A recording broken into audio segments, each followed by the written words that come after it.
I'm Carol Downey. I'm with River Action, and I want to welcome everyone to this next webinar in our 2020 Upper Mississippi River webinar series. Thank you for joining us, and I want to acknowledge and thank our sponsors. We are sponsored, or the webinars are sponsored this year by Ashton Engineering, the City of Moline, Mark Schwiebert Fund for Environmental Studies, Big River Magazine, and the Nature Conservancy. I guess being the presenting sponsor, we are River Action. And today we are honored to have with us Chris Jones from University of Iowa, the IIHR Hydroscience and Engineering facility, and that's what's shown in the photo on the first slide there for everyone. So as I mentioned before, go ahead and if you want to enter questions during the talk, feel free to do so in the Q&A window, and we will address them at the end. So I think we're ready to go. Chris, I would like to welcome you. Oh, let me give you a bit of an introduction I had right in front of me. Chris is a research engineer at IIHR Hydroscience and Engineering at the University of Iowa. He has his BA in biology and chemistry from Simpson College of Iowa and a PhD in chemistry from Montana State University. His research interests include water monitoring and contaminant hydrology in agricultural watersheds. He manages the university's network of real-time water quality sensors that are deployed at about 60 sites around the state of Iowa. So with that, I will turn it over to you, Chris. Thank you. Okay, thanks, Carol. Yes, that picture is the Stanley Building in Iowa City, right near the Burlington Street Bridge. If you're familiar with Iowa City, IIHR, the institute has been at the University of Iowa for exactly 100 years. And so we have about 50 or 60 PhD research scientists and engineers that work or are affiliated with IIHR. We have about 100 graduate students from all corners of the earth, and so a lot of research has been done there over the last century on ship hydraulics and dam design and some other things. And in recent years, the institute has gotten involved with the water quality issues here in Iowa, which I think everybody knows are a big challenge for the state, and so that's what I do. And so I have a pretty active website. I invite you to go there. I post all my presentations, but I'm going to have to go into my office to post this one, and so it might be a couple days before I get this one posted. And so I do have a blog, and I write things pretty regularly, about every 2 weeks or so. And so if you're interested in what you hear today, you can go to my blog and learn some more things. And so, yes, I manage the university's network of water quality sensors. There's about 70 sites now statewide, and this is one of the sites. You can see on a small stream, we have two field staff, which I supervise, and the money for the sensor network comes from the Iowa Nutrient Research Center, which is actually located at Iowa State University in Ames. And so we have a tax on commercial fertilizer here in Iowa. We call the fertilizer tax or the groundwater tax. And some portion of that goes to fund the Nutrient Center. About 2/3 of that money stays at Iowa State, and 1/3 comes over to Iowa City to the University of Iowa, and that funds the sensor network. And so these are the sites around the state of Iowa. We measure nitrate at about all of them continuously. Then there's a subset of those sites where we're measuring temperature, pH, conductivity, dissolved oxygen, and turbidity. Not all of the sites are funded through the Nutrient Center. We have some funded through the Iowa Watershed Approach Project, which is HUD money. We have some that are funded through Cornell College and Grinnell College and USDA.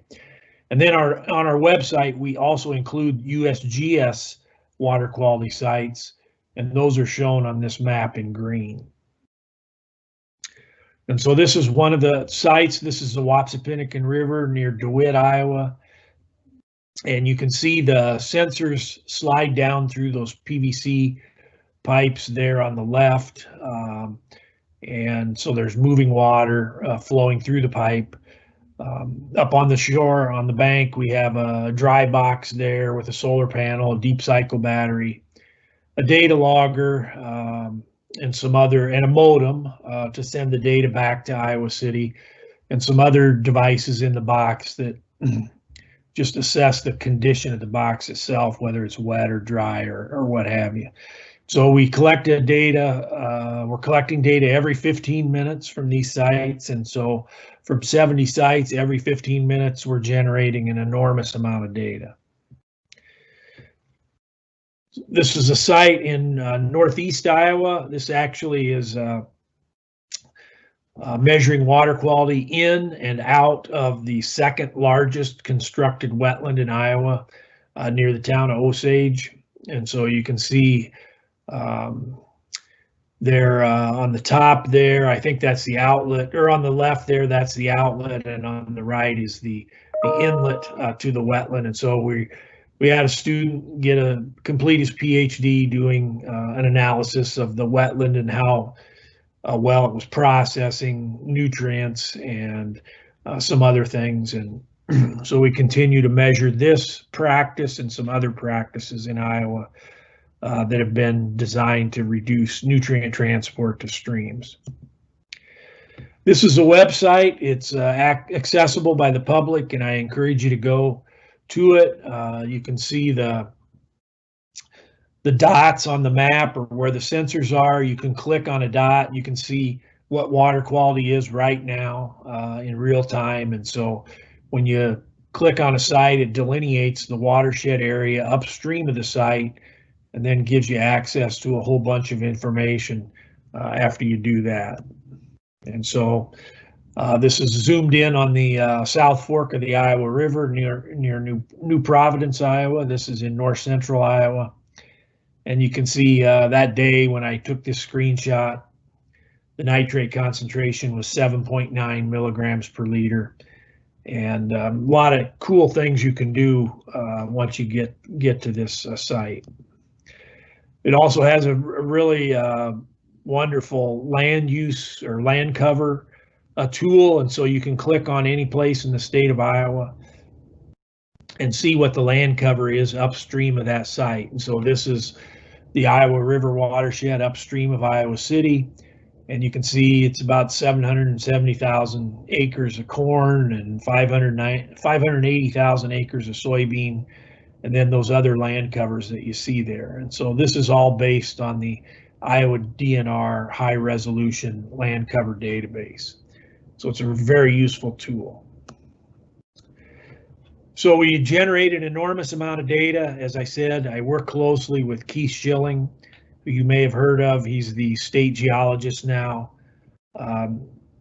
for the state of Iowa and the head of the Iowa Geological Survey, which is also within the umbrella of IIHR. And so I work with Keith and some other people, Antonio Arenas and some others, and we try to publish scientific journal articles using the data. And so you can see here the topics that we've been able to publish on over the last 5 years or so.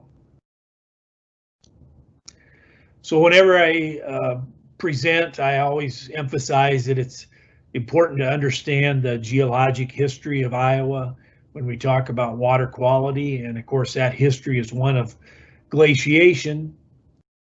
And so Iowa has been covered by glaciers, or we've had advances of glaciers into Iowa, we think 7 times. But there's been 3 main events. The first being the pre-Illinoisan event where ice covered Iowa all the way down to the present course of the Missouri River down in Missouri. That ended about 500,000 years ago.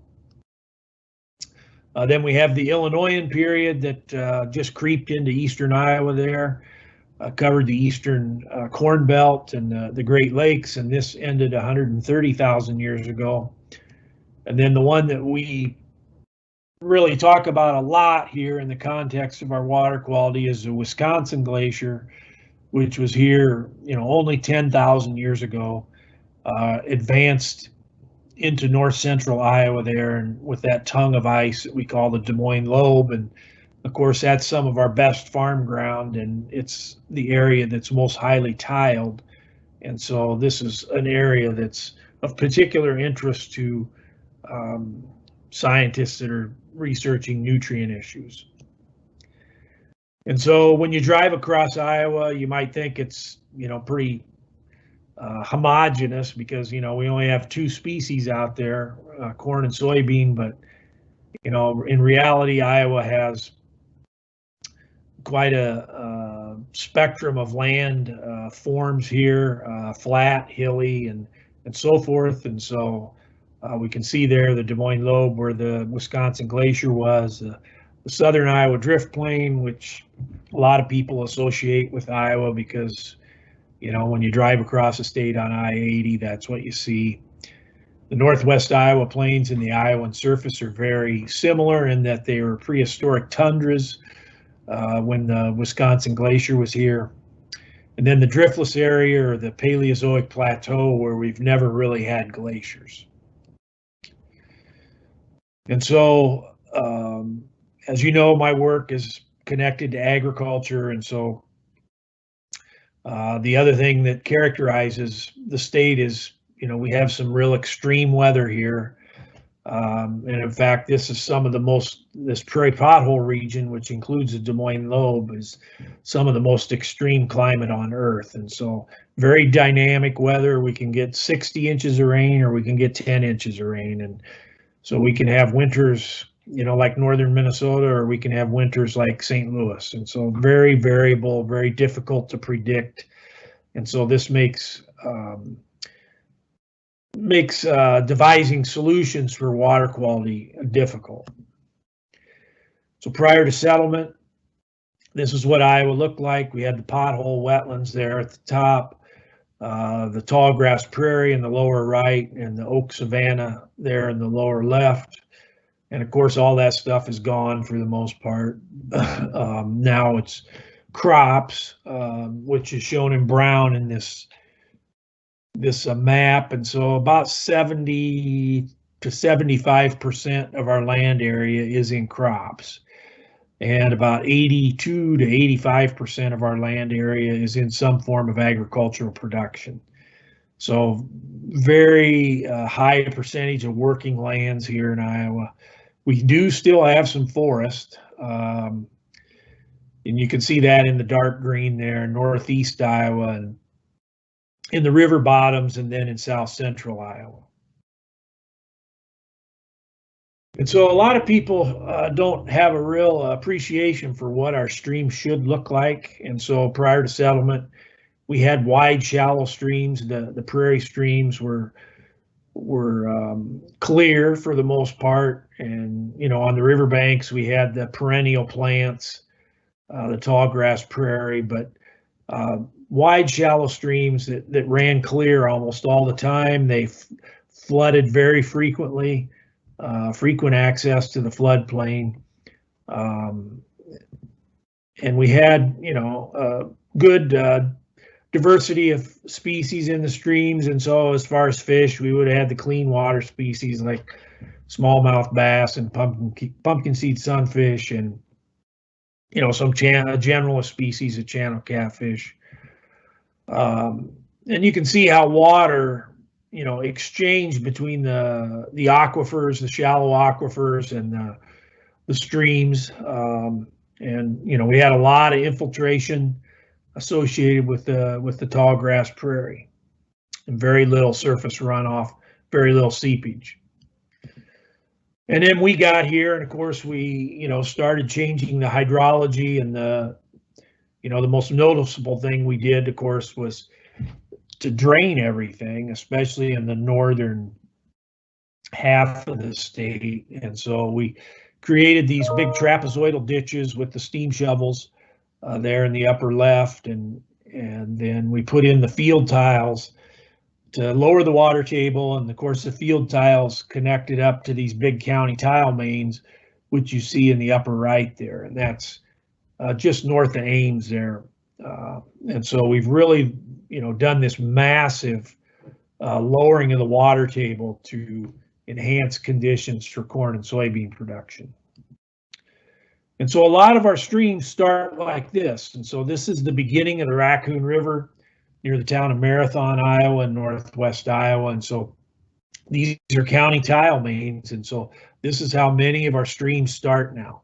So prior to settlement, the streams would have began with, wetlands overflowing periodically.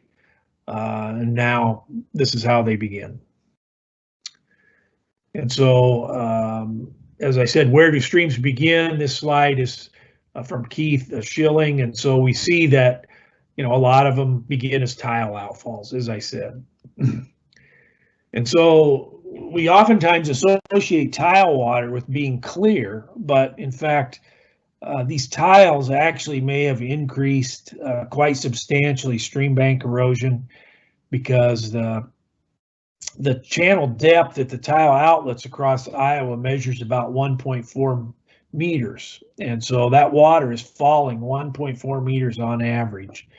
The channel depth at the watershed outlet across Iowa is about 3.3 meters. And so, we've probably increased the depth of the channel about 42% on these small streams just by installing tile.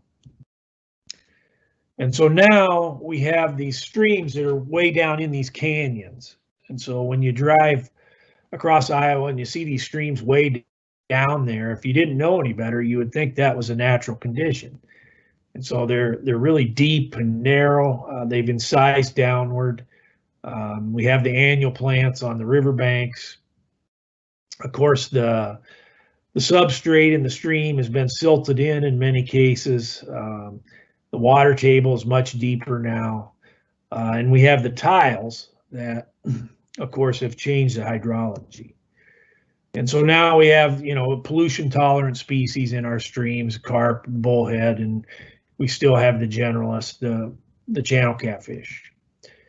And so we've changed the exchange of water between the surface and the aquifer. We have much more surface runoff now. Seepage is much greater because these banks have cut down and exposed, the bare soil. And then, of course, we have the tile drainage. And so as a result of all this drainage, we've actually created streams. And so this map on the left there is north of Ames, Bear Creek, I think this is. And you can see in 1847, the streams are shown in red. In 1919, you can see all the streams we've created. And then finally, 1972, we have far more stream stretches than we had, 130 years prior.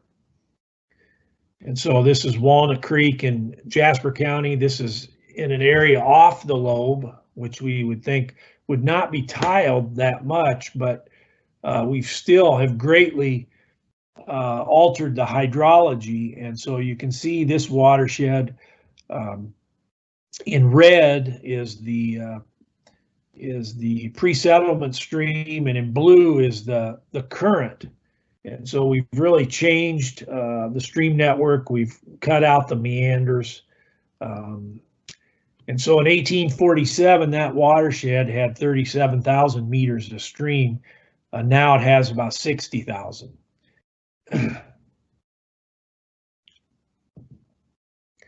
So at the same time we've done all this, it's been getting wetter here in Iowa, and so it's gotten a lot wetter in some places. And so you can see our crop districts there. We have 9 of them.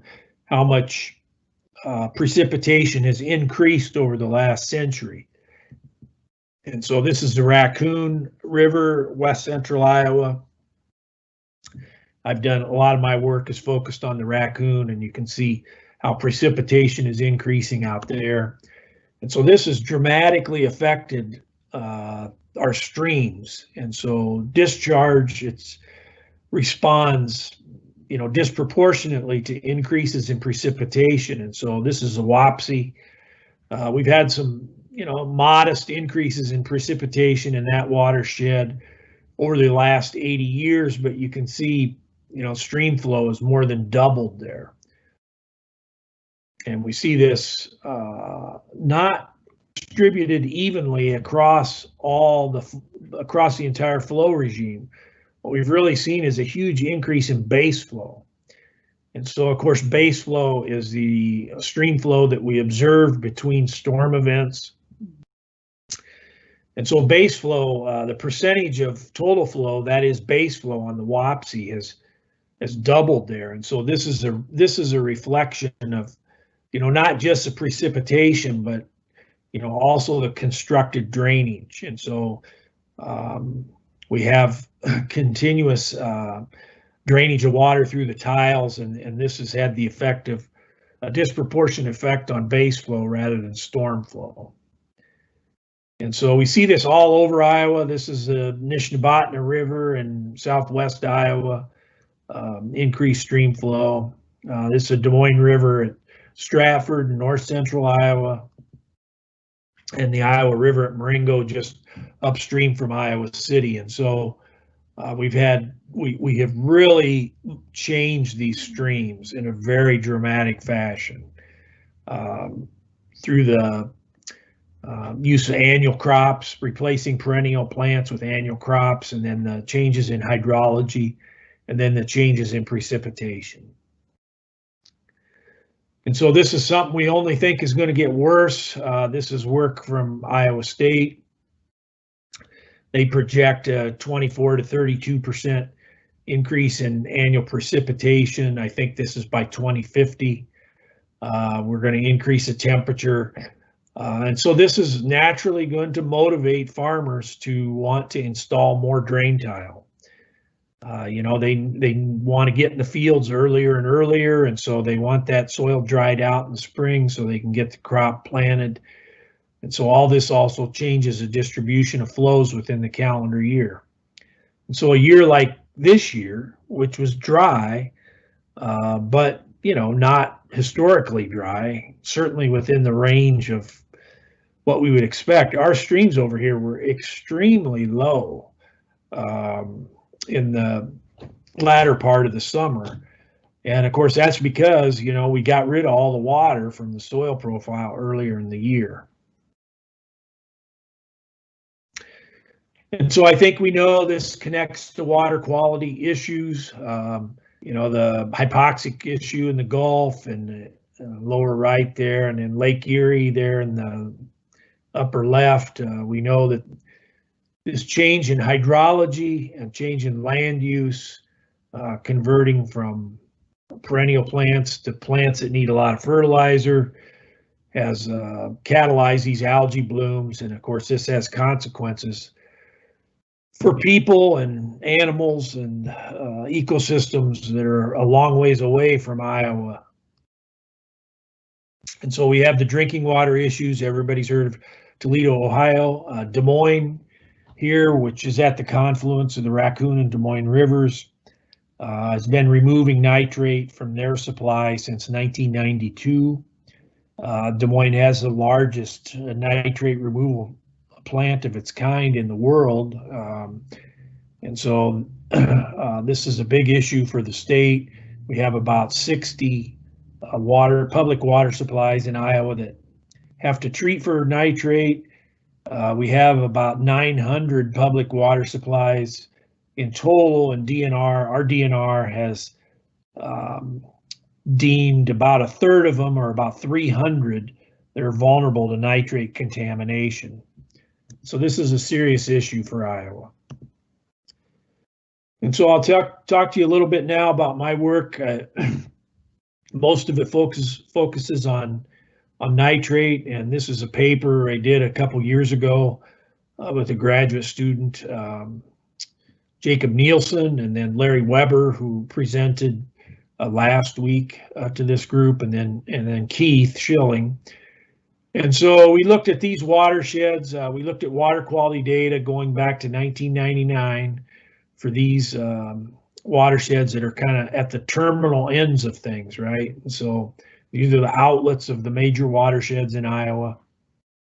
The grad student, Jacob, he aggregated all this data and did some other things for us, and wrote his thesis and left. And so after he left, I started looking at what he did and to see if we might be able to write a paper here. And so I divided all this stuff into stuff draining to the Missouri, which is about 31% of Iowa. And then our areas draining to the upper Mississippi, which is 69% of Iowa. And then I also was able to aggregate data from these downstream sites on the Missouri at Hermann, Missouri, the upper Mississippi at Thebes, Illinois, and then down in Louisiana at Melville and St. Francisville. And so if you don't know, down there at St. Francisville, or the Mississippi, we divert about 30% of it into the Atchafalaya River. And so for that reason, when we do assessments of nitrate loading or any pollutant loading to the Gulf, we need to consider data from the Atchafalaya and the Mississippi.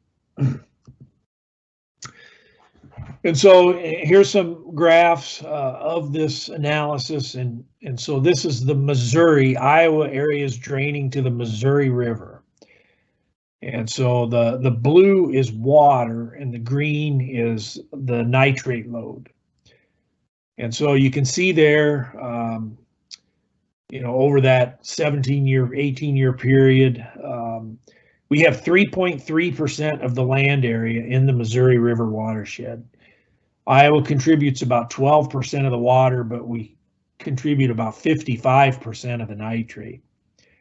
And so you can see some of these years like 2006, 2003, 2011, the Missouri River would really have almost no nitrate in it were it not for the contributions from Iowa. The upper Mississippi, and so this is everything above Thebes, not including the Missouri River. You can see we have 21% of the land. We contribute 21% of the water, but we contribute about 45% of the nitrate. Then down at the Gulf of Mexico, we have 4.5% of the land area. We contribute about 5.9% of the water, and on average, the long-term average, about 29% of the nitrate.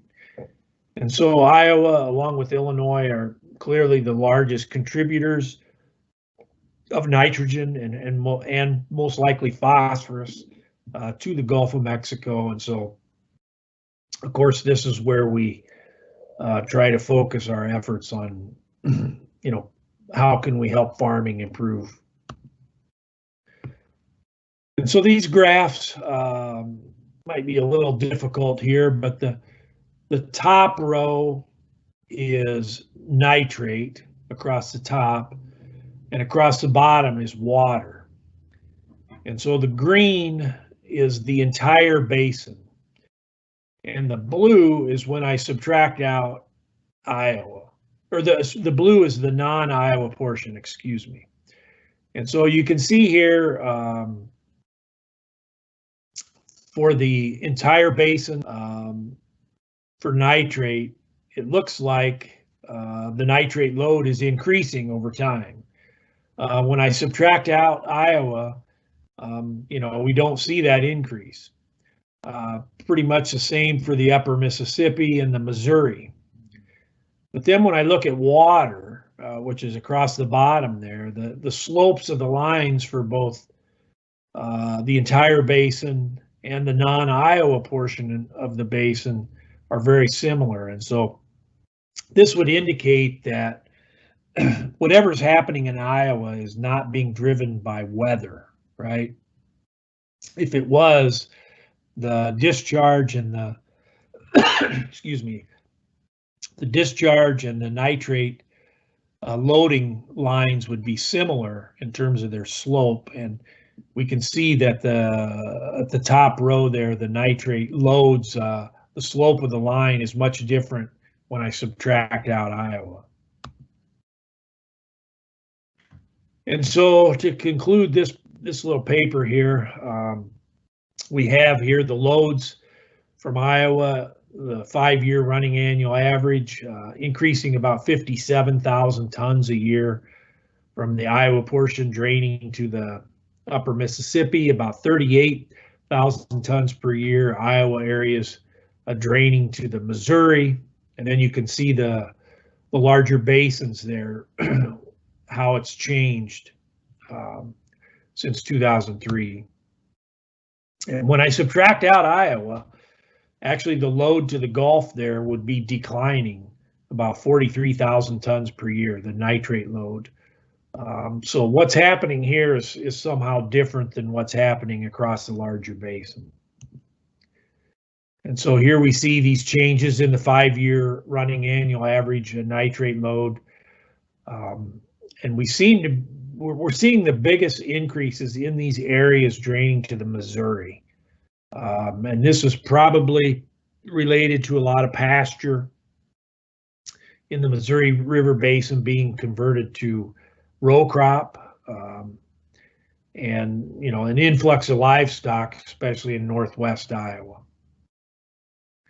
So all this was published in this paper. This is open access. Anybody can go to it and get it if you'd like, and you can just Google this and it'll come right up.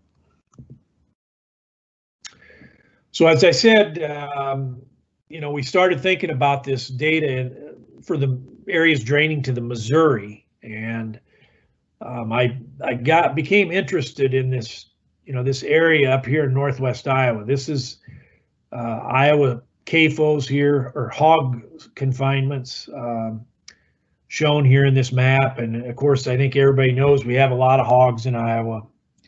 We have about 1 out of every 3 hogs in the United States, about 25 million in total at any given time.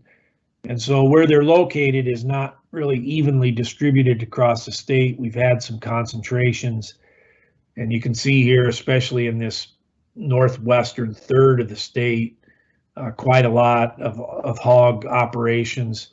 North central Iowa, quite a lot. And then down here south of Iowa City, Washington County has a lot. And so I began to wonder about this within the context of that paper that I just showed. And so we have sensors deployed here on these western Iowa watersheds. There's 9 of them where we're measuring water quality continuously. This is the Rock is 1, the Floyd is 2, 3 is the Monona Harrison Ditch, 4 is the Little Sioux, 5 is the Soldier River, 6 is the Boyer, 7 is the West Nishnabotna, 8 is the East Nishnabotna, and 9 is the Nottoway. So I looked at water quality data here for those 9 watersheds. I also was able to determine a commercial fertilizer and manure nutrients being applied in those watersheds by accessing this database. And so this is county level data. I derived the watershed level data based on the percentage of the county that is in each of the watersheds. And so I know what the inputs are for all those watersheds for both commercial and manure nitrogen. I looked at some livestock numbers from Iowa DNR, and so this is hog populations. You can see for 2 of the watersheds, the Rock in red and the Floyd in green, how we've had a big increase in hog numbers, but not so much in the other 7.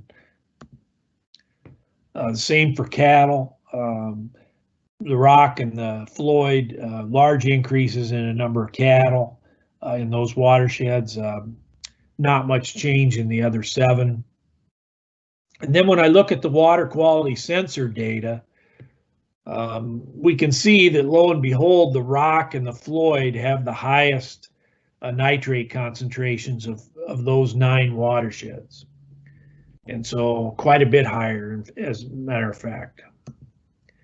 And so, of course, we always, and this is 2017 data, and of course, we always look at weather in the context of nitrate. And so we can't really say that weather is a driver here, because the Floyd and the rock have that year had the lowest levels of precipitation, but the highest nitrate concentrations. And so what I did was I took my nitrogen input data, so that would be the commercial plus the generated manure nitrogen, and we can see here for the Floyd and the rock, we're putting down, a lot of nitrogen. So probably well over 300 pounds per acre when we consider both the nitrogen and the manure, the commercial nitrogen and the manure nitrogen. The 2 lowest here, the East Nishnabotna and the West Nottoway, they also have the lowest nitrate concentrations. And so we've really gotten away from talking about inputs in terms of trying to enhance water quality. We've tried to focus more on the edge of field treatments like wetlands and bioreactors. But, the point of doing this is to show that, inputs do matter. We can see on the Floyd and the rock, we have far higher nitrogen concentrations in the stream, and that really correlates well with the amount of nitrogen that's being applied to the fields.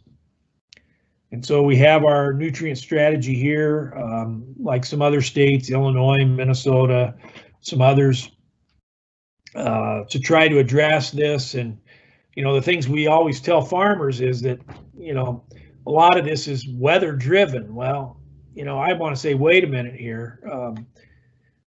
We have some data here that show that what we're doing with inputs has an effect on our streams.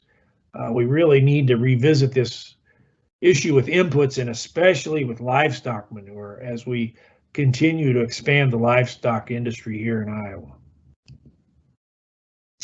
And so a little scatter plot here, the surplus. And so my surplus is the commercial nitrogen plus the manure nitrogen plus the nitrogen fixed by soybeans minus what's leaves in the grain. And then I plot that versus the flow weighted average nitrate concentration. Excuse me. And we can see here, the inputs do matter, right? So we have this big surplus of nitrogen in the Floyd and the Rock River, and these are the highest nitrate streams that we have in Iowa. And so, we really need to start focusing again on our inputs, in my estimation. And so this graph, there's a lot going on here. The bars are the inputs and the grain nitrogen. And so you can see here, this dark green is a commercial nitrogen, the light brown hog manure, beef cattle, dairy manure. We have some poultry up here, and this is fixation from soybean. And then the gold bars are what's being removed in the grain. So the blue is what's leaving in the streams. Okay, and so the red is the surplus. So the surplus is the difference between, this yellow bar and the top up here. And so about 32% of that surplus makes it to our streams on a statewide basis. And, we can really see that, inputs are increasing here over the last 20 years. And when we look at this, both in percentage change and in a total change in mass for nitrogen, our total inputs have increased about 661,000 metric tons But, that only gets us about 330,000 metric tons of grain nitrogen. So, this is behaving like any ecosystem would. When we're pushed to the limit, we get some diminishing returns out towards the end, and that's what we would expect. And so since 99, our stream nitrogen has increased about 83% in Iowa, at the same time that, we've only gotten another 27% into the grain. And so as we continue to try to extract the last bits of productivity from the state, we have to realize that this is going to disproportionately affect our streams and the environmental consequences of this effort to intensify. And so when we look at this, it's not the same throughout Iowa. This is a Floyd, and I think here maybe about 30 to 40% of the surplus gets into the stream there. This is the North Raccoon, and where we see about 60 to 70% of this surplus actually gets into the river. And so this is a heavily tiled watershed. And so in these watersheds where there's a lot of tile, a much higher percentage of this surplus actually gets into the stream. This is a Turkey in northeast Iowa. This is the karst area. The karst basically acts like tile. We don't have much topsoil up there, maybe a couple feet of topsoil. The water leaches through, gets into the karst geology, and that gets to the stream very rapidly. And so, that's what I want people to recognize here, is we really need to focus on these nitrogen budgets and sort of revisit this issue with inputs. And are we applying nitrogen in the amounts that are recommended by Iowa State University? We're not, and that's having an effect on our streams. And so just to finish up here, in Iowa, we have, I think, 56 Huck 8 watersheds. So a Huck 8 on the order of about 1,000 square miles in Iowa. Half of our population lives in 8 watersheds. So that would be the North Raccoon, what we call Lake Red Rock, the Middle Des Moines, Skunk, Lower Iowa, Lower Cedar, and the Middle Cedar. Up here, this is the Root River. 57 Iowans live in the Root River watershed. But when we add in the livestock, right, and the waste that they generate, this is the human equivalent population for all our watersheds. And so this is derived by looking at the nitrogen content of the various livestock animals, what their populations are in all the watersheds, and then converting that to an equivalent amount of human waste. And so we can see here, all of a sudden we have what we might consider a very densely populated state, right? So just upstream of Des Moines, we essentially have the fecal waste equivalent of Chicago, Tokyo, Paris, Rome, Oklahoma, and Alabama. And so this is something that we really need to, have an honest conversation about here in Iowa. If we really want good water quality, are we going to continue to allow the livestock industry to expand, sort of unabated, especially the hog industry? Can we continue cramming animals into these watersheds and have any hope of having good water quality? And this is really something that we're going to have to get our head around, and it's going to be really difficult to achieve our water quality objectives here unless we can come to grips with this idea of can the livestock industry just continue to expand unabated? So I think that's my last slide. Happy to take any questions there might be.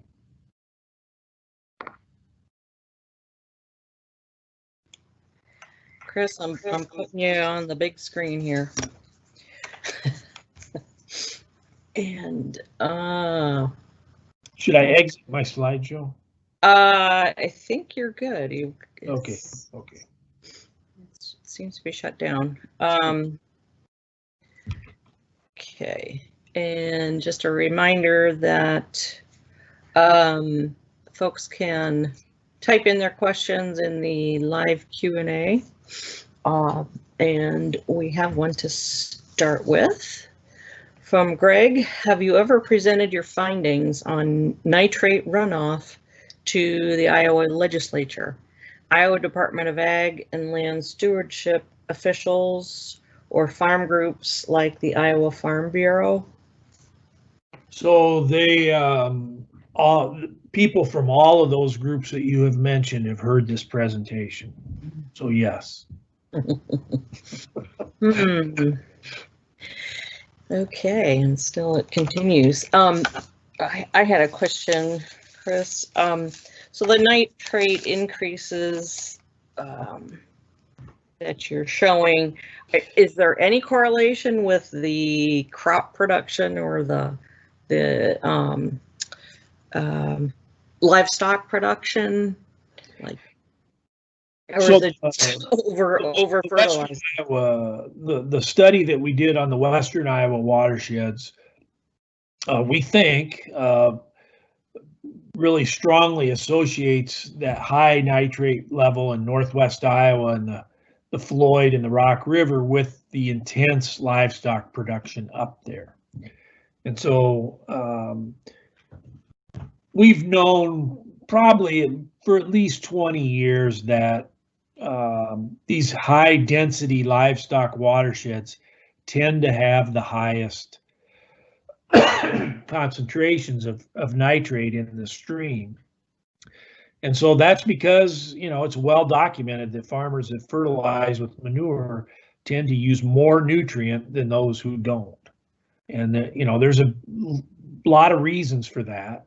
Some of them are good reasons, some of them aren't good reasons, but so we know the inputs are higher in these high density livestock watersheds. Okay. Let's see. Okay, we've got another one out here from Craig McPeak. He applauds your presentation. Great presentation as always. And I'm gonna change the screen and put your last slide up along with your video here, because his question is, can you repeat the part about the waste equivalent upstream of Des Moines?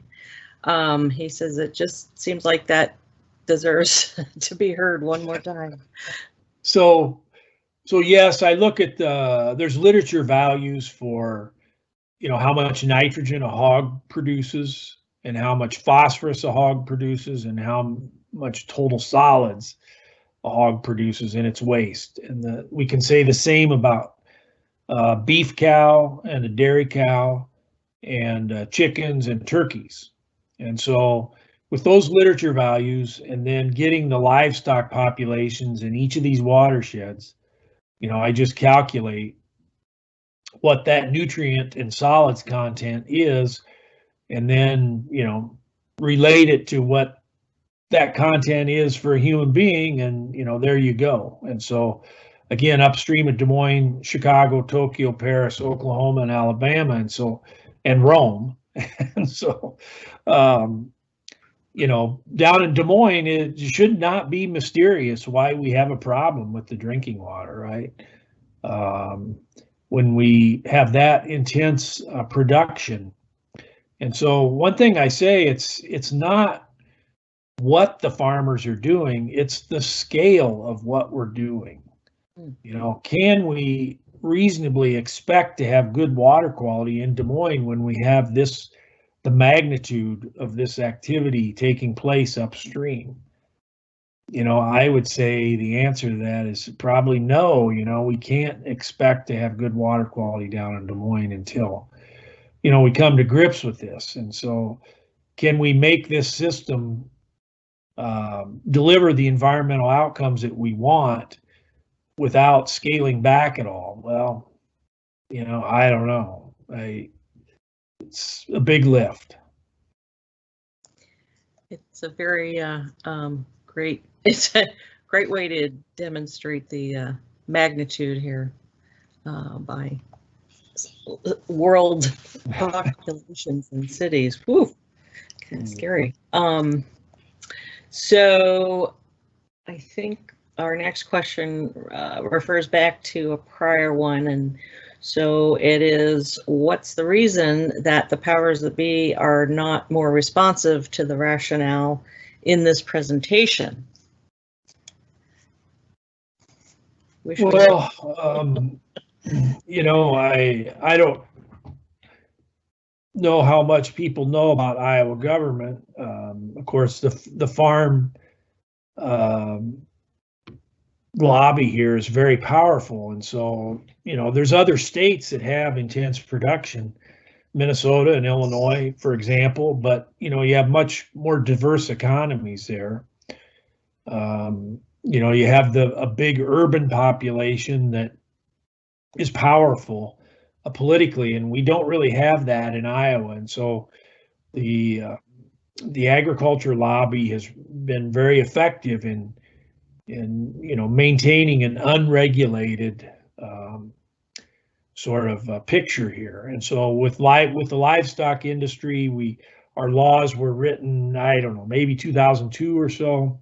It's what we call the master matrix. And so the counties have very little power over zoning of livestock facilities. There's not a real rigorous system as far as permitting the construction. The manure management plans allow application of nutrient beyond the crop needs. And so, it's not mysterious why we have the problems that we have, but, our state has set its priorities. I mean, let's just face it here. The voters have not demanded, at least sufficiently, that change happen. And so agriculture is like every other industry. They're going to, do what they can. And so, at the same time, we've had this big decline in population in rural Iowa, right? So we used to have 5,000 school districts in Iowa, and now we have 330. So we've had this big migration to the cities, and so many of these small towns are very economically challenged, right? And so in these areas where there's livestock, they can derive some prosperity from the livestock industry, either through the packing houses or the trucking or the tradesmen that work on these places, veterinarians, so the livestock industry does, support an economy in rural Iowa, but,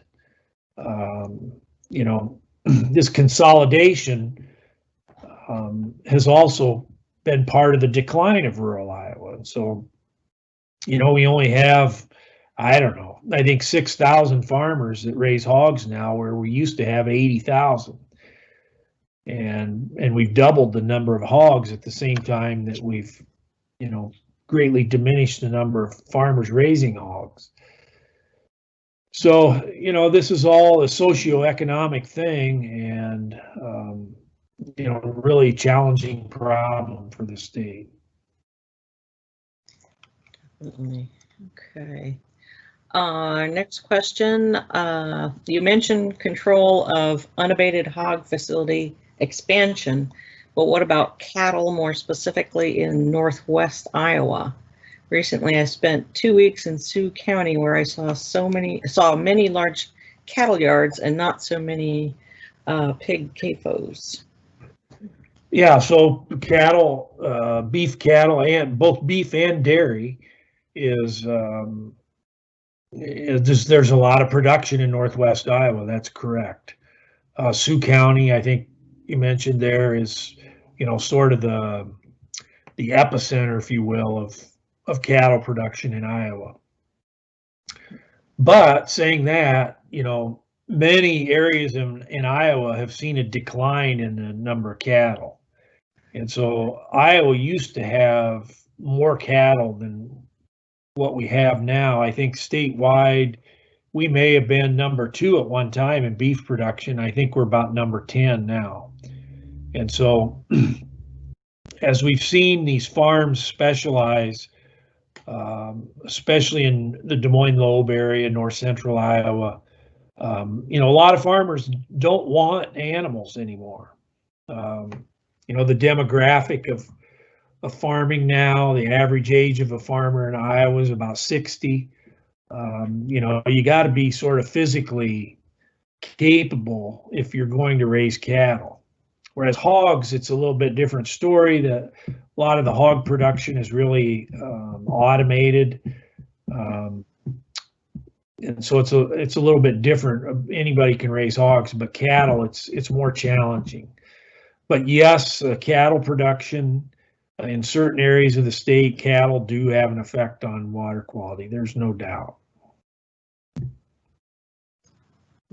Okay, we have one more here from Greg. Iowa State University has been a strong supporter of the Iowa nutrient reduction strategy, which essentially thinks farm operators will somehow clean up nitrate pollution. Has our land grant ag institution been completely co-opted by the Iowa Farm Bureau and Republican legislators? So I would say I'm funded through the nutrient strategy, right? The Iowa Nutrient Center, which is in Ames at Iowa State. The science assessment for the nutrient strategy was a good document because it, gave us this menu of practices and their expected benefit to water quality. And so that was largely put together at Iowa State. And so, that was Iowa State's role, at least at the outset. Now, we also have these policy components of the nutrient strategy, which, of course, were largely created by industry in cooperation with the agencies. And so, I'll just say it is what it is. I mean, we see this not just with agriculture, but, all over our country where, we have industry now that's really sort of in control of a lot of this stuff. And so it's no different for agriculture. Will the farmers voluntarily adopt, is the $64,000 question. Will they adopt even when we have, an abundant amount of cost share money to implement practices? Well, we know in some areas they will, and we also have some watersheds that we know that they're, really recalcitrant towards adopting practices even when the money is available. And so what needs to change? And, I think that myself, we have to have the ability to manage nutrients at the watershed scale. Until we get that, we're really going to struggle. And so what does that mean? Does it mean regulation? Does it mean taxation? I don't know, but. Okay. Well, I think that's it for our questions. Last chance for anyone to write in a question. But what I'd like to do is thank you so very much, Chris, for presenting a webinar for us. We got one more question that just popped up. Is the rest of the surplus nitrogen after being lost to surface water stored in the soil, or is it getting into the groundwater? Yeah, so that's a good question. And so what are the loss pathways? And so some of it is stored in the soil, depending on the farmer's practices and what watershed it is and some other things. Some of it is lost to the atmosphere, both through denitrification and, right off the surface as it's applied. And so those are the two main loss mechanisms. Yes, some is getting to the aquifer. That is really difficult to quantify, though. Okay. So Chris, before I let you go, can you remind us of where your blog is and where folks can find out more about what you're doing? So if you just Google Chris Jones IIHR, it'll be right there at the top. Okay. Or you just Google my name and Iowa, it'll be right there. It'll come right up. So you're all over it. Okay. Well, it's me and that guy that plays for the Chiefs. The Chiefs has a guy, Chris Jones, and so he might see it first. Gotcha. All right. And I just want to put in a word for Thursday. We have another webinar coming up, and it's going to be an update on the Cedar Rapids Flood Project. And that is going to be presented by, let's see, Toby Hunnemuller from the Corps of Engineers, and Rob Davis from the City of Cedar Rapids. So, and then we've got one more next week. So there's our October ones. And then November 5th, Roger Villadero from Western Illinois University will be talking about headwater streams. And as you can see, four more after that. So if you're looking for something to listen to and get some continuing education credits, feel free to register at riveraction.org. And with that, I think we will wrap it up. Thanks again, Chris. We really appreciate it. Okay, thanks for having me. All right. Bye-bye.